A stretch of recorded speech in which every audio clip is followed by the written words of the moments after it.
Hey, this is Pete Saronis, and I'm here today with Samara Shulman with On Point Consulting on our Something to Talk About episode. How you doing, Samara? I'm good. How about you? I am excited about our latest article review. You gave me a lot to think about. It's titled Decision Fatigue: Understanding and Overcoming the Hidden Strain on Decision Making by Miss Leah Fessler in Chief, publication October 2, 2024. Love the topic. And let me just say, for anybody listening, decision fatigue may seem simple, and whatever definition you use, I'm going to just read the one that I found on the web. A natural phenomenon in which the more decisions you make, the more mentally exhausting they become, leading to decreased cognitive function and decision-making ability. Who hasn't suffered from that? But the article really spoke to me as a former government executive, as someone running his own business, about time of day and what you need to do to make sure your neurons are firing. So thank you for sharing. What were your initial high-level thoughts when you read this?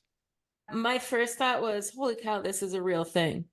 It's not just in your head. It's not just, boy, get into that afternoon slump or whatever the case may be. I'm going to throw out a couple things from the article just to add to your definition. It gave two different reasons that decision fatigue exists. It says the psychological reason is that mentally we only have a certain amount of energy per day for decision making. And that's what comes back when we get a good night's sleep and all that kind of stuff. We start again the next day.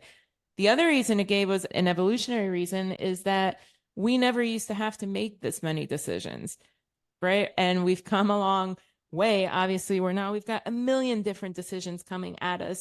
So let me ask you, as a president of a company wearing your work hat, I think we can all relate to, as parents, as children, as brothers, as sisters, there's a lot going on in the Saronis household, but there's that, which hat am I wearing? But decisions are always there. You mentioned this emotional and psychological and physical element of, lack of sleep and stress, environmental distractions. We all face those. But when it comes to government, Samara, you and I talk throughout the year on material you have to read and make decisions about that dictate your which opportunities do we chase. And then that's just you.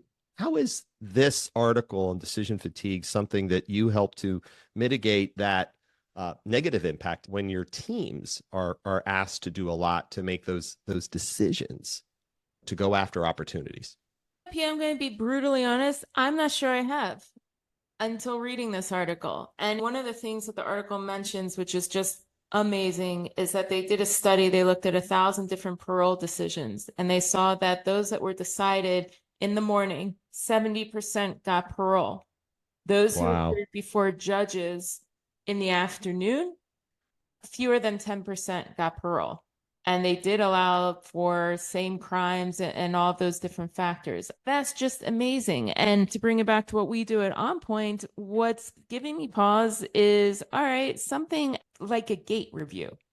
Whether we're going to go after something or we're not going to go after something. Generally speaking, we have those meetings and more strategic meetings in the morning, just by default. But now I'm sitting here thinking, all right, well, when we have to change them to the afternoon, do we not decide as quickly yay or nay? Just a lot of different ways to think about it. And I will give an example. I'm going to make it a little bit more personal. You mentioned your household is always bustling. So is mine. And I don't know why in the past week or two, I've been deciding early in the morning, what are we doing for dinner?